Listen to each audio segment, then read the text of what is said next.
Hey everybody, it's Mrs. Kerwin and Zelda, and for today's First Chapter Friday, I'm going to be reading the book Found by Margaret Peterson Haddix.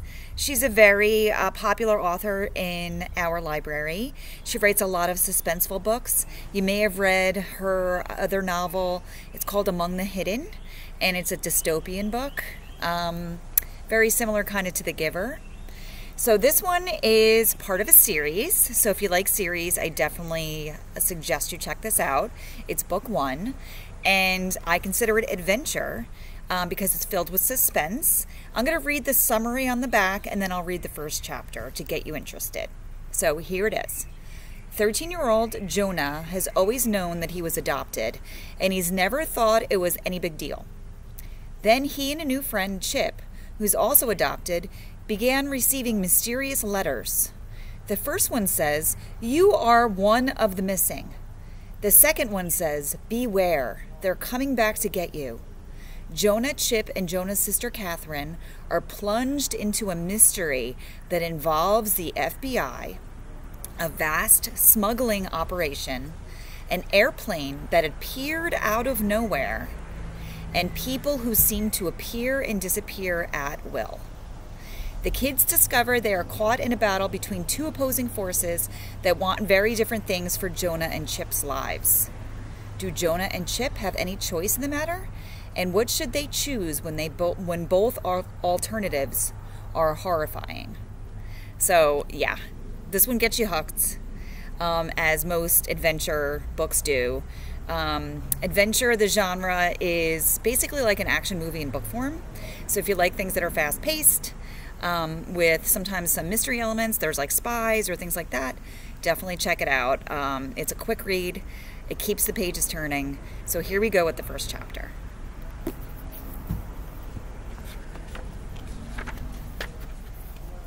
It wasn't there, then it was. Later, that was how Angela Dupree would describe the airplane over and over to one investigator after another until she was told never to speak of it again. But when she saw the plane that night, she wasn't thinking about mysteries or secrets. She was wondering how many mistakes she could make without getting fired, how many questions she dared to ask before her supervisor, Monique, would explode. "That's it! You're too stupid to work at Sky Trails Air. Get out of here!" Angela had used a Post-it note to write down the code for standby passengers who'd received a seat assignment at the last minute, and she'd stuck it to her computer screen. She knew she had. But somehow, between the flight arriving from St. Louis and the one leaving from Chicago, the Post-it had already vanished. Any minute now, she thought, some standby passenger would show up at the counter asking for a boarding pass, and Angela would be forced to turn to Monique once more and mumble, what was that code again?" And then Monique, who had perfect hair and perfect nails and a perfect tan, and had probably been born knowing all the Sky Trail codes, would grit her teeth and narrow her eyes and repeat the code in that slow, fake, patient voice she'd been using with Angela all night. The voice that said behind the words, "I know you're severely mentally challenged, so I'll try not to speak faster than one word per minute. But you have to realize, this is a real strain for me because I am so vastly superior." Angela was not severely mentally challenged. She'd done fine in school and at the Sky Trails orientation. It was just, this was her first actual day on the job, and Monique had been nasty from the start. Every one of Monique's frowns and glares and insinuations kept making Angela feel more panicky and stupid. Sighing, Angela glanced up. She needed a break from staring at the computer screen, longing for a lost Post-it. She peered out at the passengers crowding the terminal. Tired-looking families sprawled in seats. Dark-suited businessmen sprinting down the aisle. Which one of them would be the standby flyer who'd rushed up to this counter and ruined Angela's life? Generally speaking, Angela had always liked people. She wasn't used to seeing them as threats. She forced her gaze beyond the clumps of passengers to the huge plate glass window on the other side of the aisle. It was getting dark out, and Angela could see the runway lights twinkling in the distance. Runway, runway, she thought vaguely, and then, had she blinked? Suddenly the lights were gone. No, she corrected herself. Blocked. Suddenly, there was an airplane between Angela and the runway lights, an airplane rolling rapidly towards the terminal. Angela gasped. "What now?" Monique snarled, her voice thick with exasperation. "That plane," Angela said, "at gate 2B. I thought it—" What was she supposed to say? Wasn't there? Appeared out of thin air? "I thought it was going too fast and might run into the building," she finished in a rush, because suddenly that had seemed true too. She watched as the plane pulled to a stop, neatly aligned with the jetway. But it didn't. No worries. Monica whirled on Angela. "Never," she began in a hushed voice full of suppressed rage. "Never, ever, ever say anything like that. Weren't you paying attention in orientation? Never say you think a plane is going to crash. Never say a plane could crash. Never even use the word crash. Do you understand?" "Okay," Angela whispered. "Sorry." But some small rebellious part of her brain was thinking, "I didn't use the word crash. Were you paying attention to me? And if the plane really was going to run into the building, wouldn't SkyTrails want its employees to warn people to get them out of the way?" Just as rebelliously, Angela kept watching the plane parked in 2B instead of bending her head back down to concentrate on her computer. Monique," she said after a few moments, "should one of us go over there and help the passengers unload the plane?" She was proud of herself for remembering to use the official airline-sanctioned word for unloading. Beside her, Monique rolled her eyes. "The gate agents responsible for 2B will handle deplaning there." Angela glanced at the 2B counter, which was silent and dark and completely unattended. There wasn't even a message scrolling across the LCD sign behind the counter to indicate that the plane had arrived or where it had even come from. "Nobody's there," said Angela stubbornly. Frowning, Monique finally glanced up. "Great, just great," she muttered. "I always have to fix everyone else's mistakes." She began stabbing her perfectly manicured nails at her computer keyboard. Then she stopped mid-stab. "Wait, that can't be right. What is it?" Angela asked. Monique was shaking her head. "Must be pilot error," she said, grimacing in disgust. "Some yahoo pulled up to the wrong gate. There's not supposed to be anyone at that gate until the Cleveland flight at 9:30. Angela considered telling Monique that if SkyTrails had banned crash from their employees' vocabulary, that maybe passengers should be protected from hearing pilot error as well. But Monique was already grabbing the telephone, barking out orders. "Yeah, Bob, major screw-up," she was saying.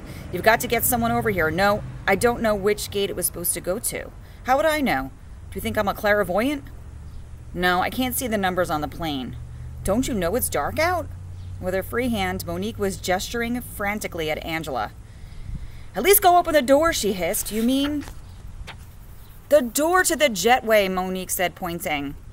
Angela hoped that some of her contempt on Monique's face was intended for Bob, not just her. Angela imagined meeting Bob someday, sharing a laugh at Monique's expense. Still, dutifully, she walked over to the 2B waiting area and pulled open the door to the hallway that led down to the plane. Nobody came out. Angela picked a piece of lint off her blue skirt and then stood at attention, her back perfectly straight, just like in the training videos. Maybe she couldn't keep track of standby codes, but she was capable of standing up straight. Still, nobody appeared. Angela began to feel foolish, standing so alertly by an open door that no one was using. She bent her head and peeked down the jetway. It was deserted and turned at such an angle that she couldn't see all the way down to the plane to see if anyone had opened the door to the jet yet. She backed up a little and peered out the window straight down to the cockpit of the plane. The cockpit was dark, its windows blank, and that struck Angela as odd. She'd been on the job for only 5 hours, and she'd been a little distracted, but she was pretty sure that when planes landed, the pilots stayed in the cockpit for a while, filling out paperwork or something. She thought that they at least waited until all the passengers were off before they turned out the cockpit lights. Angela peeked down the empty jetway once more and went back to Monique. "Of course I'm sure there's a plane at that gate. I can see it with my own eyes." Monique was practically screaming into the phone. She shook her head at Angela, and for the first time it was almost in a companionable way, as if to say, At least you know there's a plane there, unlike the other morons I have to deal with. Monique cupped her hand over the receiver and fumed to Angela. The incompetence around here is unbelievable. The control tower says that the plane had never landed, never showed up on the radar. The SkyTrails dispatcher says we're not missing a plane. Everything that was supposed to land in the past hour pulled up to the correct gate, and all the other planes due to arrive within the next hour or so are accounted for. How could so many people just lose a plane? Or how could we find it, Angela thought. The whole situation was beginning to seem strange to her, otherworldly. But maybe that was just a function of being new to the job, of having spent so much time concentrating on the computer and being yelled at by Monique. Maybe airports lost and found planes all the time, and that was just one of those things that nobody had mentioned in the SkyTrails orientation. Did anyone try to contact the pilot? Angela asked cautiously. Of course, Monique said, but there's no answer. He must be on the wrong frequency. Angela thought of the dark cockpit, the way that she hadn't been able to see through the windows. She decided not to mention this. Should I go back and wait? Monique nodded fiercely and went back to yelling into the phone. What do you mean this isn't your responsibility? It's not my responsibility either. Angela was glad to put the wide aisle and 2 waiting areas between herself and Monique again. She went back to the jetway door by gate 2B. The sloped hallway leading down to the plane was still empty, and the colorful travel posters lining the walls, SkyTrails, your ticket to the world, seemed jarringly bright. Angela stepped onto the jetway. I'll just go down far enough to see if the jet door is open, she told herself. It may be a violation of protocol, but Monique won't notice, not when she's busy yelling at everyone else at the airport. At the bend in the ramp, Angela looked around the corner. She had a limited view, but caught a quick glimpse of the flight attendant's little galley, which neatly stowed drink carts. Obviously, the jet door was standing wide open. She started to turn around, already beginning to debate with herself about whether she should report this information to Monique. Then she heard, what? A whimper? A cry?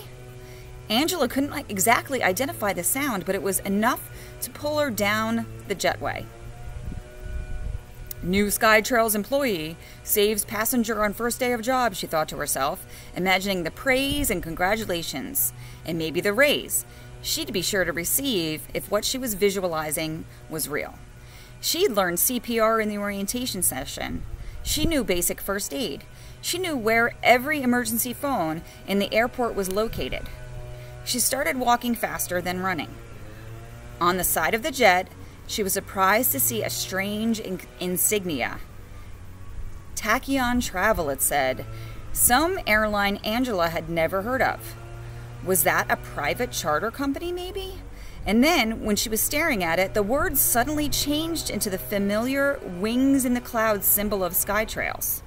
Angela blinked. That couldn't have happened, she told herself. It was just an optical illusion. Just because I was running. Just because I'm worried about whoever made that cry or whimper.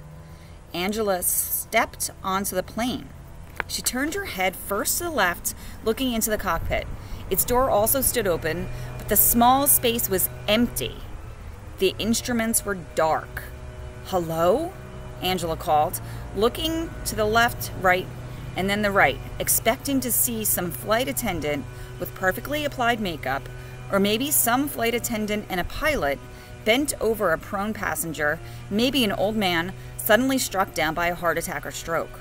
Or at the very least, passengers crowding the aisle, clutching laptops and stuffed animals brought from faraway grandparents' homes, overtired toddlers crying, fragile old women calling to taller men, "Could you pull my luggage down from the overhead for me? It's that red suitcase over there." But the aisle of this airplane was empty and silent as its cockpit.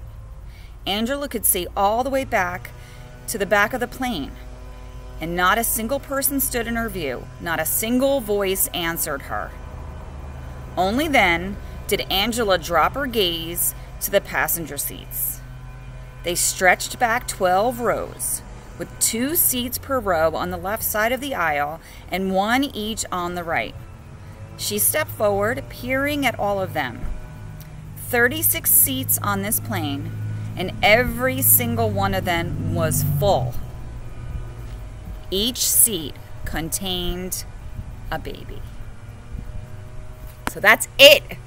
Makes me want to keep reading. So if you want to continue reading this book, you can access it as an ebook. I'm going to keep you posted with the link below from the Ocean County Library. And you can also, if you are hanging out at the beach or the pool, you can also listen to it as an audiobook, which I like to do a lot, especially if I'm taking walks or bike rides. So definitely check it out. This is a good summer read, especially for the beach, because it's a page turner and it's not too heavy. So definitely check it out. And remember, it's a series, so if you finish it over the summer, you can come in next year and check out the rest of the books to finish it up. All right? Thanks for listening. Have a great day and keep reading.